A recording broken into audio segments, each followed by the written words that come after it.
Witam serdecznie, Nel Berezowska, HR Open Forum. Dzisiaj spotykamy się z Rebeccą Johns. Ja w Warszawie, Rebecca w Montanie. Hi Rebecca. Hi. I would like to ask you about a few things that are connected with your speech on 12th March this year on HR Open Forum. We had just a minute ago short conversation about leadership. What is leadership about today? Oh, that's a big question. One of the areas that it's emerging that's new is people are calling it agile leadership. And agile suggests do more faster, but that's not what it means. Agile means having agility.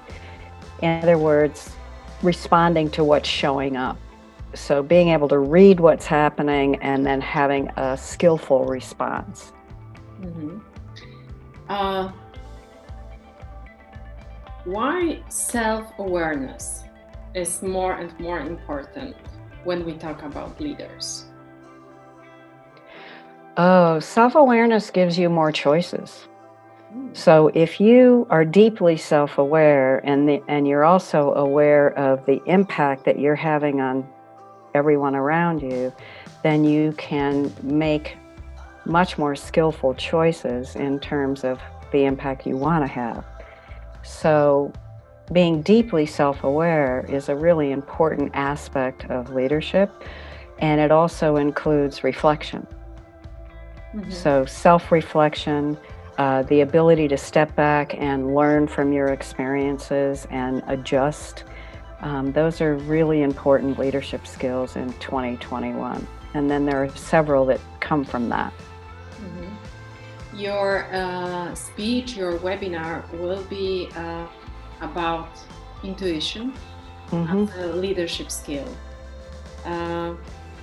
Does it mean that focus on results and this linear thinking is not important anymore?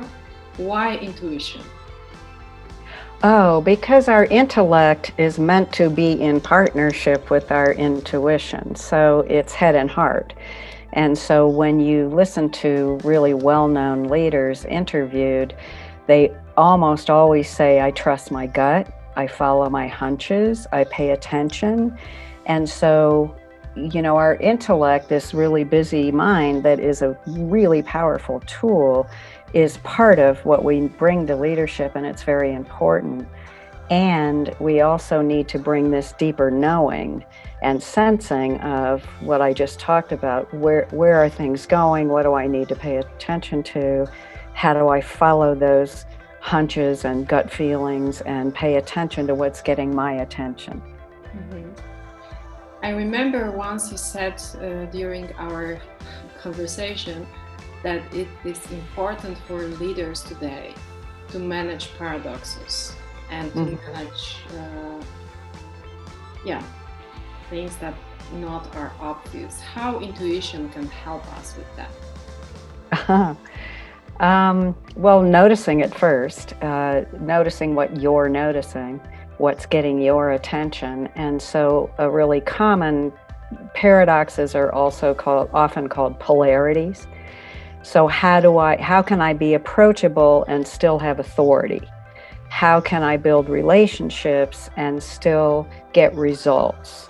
How can I have autonomy and still build connections? What are the ways I do that, and how do I know when to do which one and why? Mm-hmm. Those are inherent in leadership. So becoming aware of those is the first step, and then knowing how to move back and forth. Like, when do I listen to my intellect? When do I listen to my intuition? So those sound like they're the opposite of each other, but they're working together all the time. When you work with leaders these times, what is the most common theme that appears these days? The shift from the old hierarchical top-down command and control leadership style to something that's more, what I hear is people say, I want to flatten out the hierarchy and have self-managing teams. And that takes a lot of skill. There's more movement. There's more responding to what's showing up instead of forcing what used to work. Mm-hmm. It's opening up in a really beautiful way that's going to take a lot of skill and a lot of practice to move into. And when I hear that, I wonder if you are a leader who used to lead work, build relationships in a certain way in this age of information, and now we are, I think, globally transforming into different age, connection, intuition, integration. What are the signals that they read that they have to transform something within themselves? What is the trigger that say, oh, I have to do something with it? I don't know what, but yes, I'm talking about feelings, intuition, but yeah, well, when you said the word trigger, that's a powerful word in terms of emotional awareness. So when you think about emotional intelligence, the most important skill in the emotional intelligence framework is self-awareness. What's going on inside me right now? I just got triggered. I noticed something. What are my options? How do I respond to that? The second skill is self-management. So I have to notice that I'm getting impatient before I can manage my impatience. Very common example. The third most heavily weighted skill in the EQ framework is empathy. And empathy and accountability go hand in hand. So that's another paradox, because if we have so much empathy that we don't have to hold people accountable, then we're not effective. Empathy means holding people accountable. We have to hold people accountable in skillful ways. Empathy doesn't mean I'm going to let you off the hook. So it's it's not an either or thing. It's very complex, and it's also, you can learn it. It takes practice. But the key to all of it is self-awareness. What's going on inside me? Am I willing to acknowledge that and work with that, and also notice that the impact that's having on the people around me, even if I think they don't know what's going on inside me, they do. Here's a common one too, Nell, is that leaders who are scared, and they hide that, thinking that the people who work with them don't know they're scared. That's true.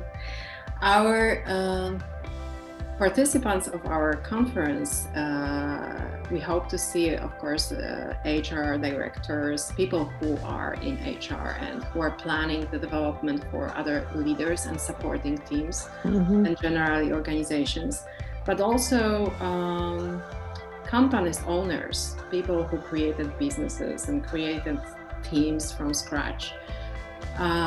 What are the three things that you believe they can get from this talk you will give on the 12th of March?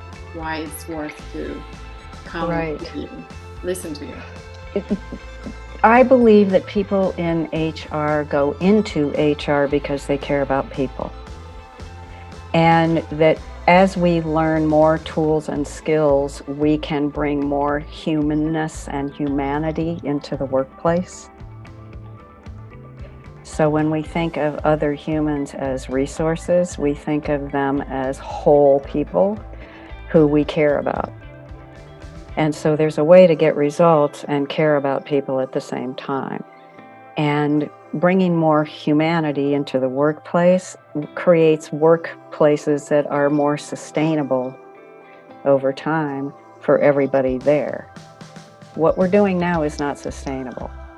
That's why people are burning out. One thing that I will learn during this hour of your talk? How to tap into and recognize and trust your intuition. Because it's there and we just don't know what forms they take. So you'll learn the 4 primary ways that intuition gets your attention and which one you tend to use the most often, and you'll learn how to ask for information and receive it and use it. I can't wait to hear it. Thank you very much, Rebecca. Yeah, and I invite everybody who sees this to come to the HR, forum, open forum, and I will be calling in from Montana in the USA, and I'll be speaking on March 12th. Thank you. Thank you.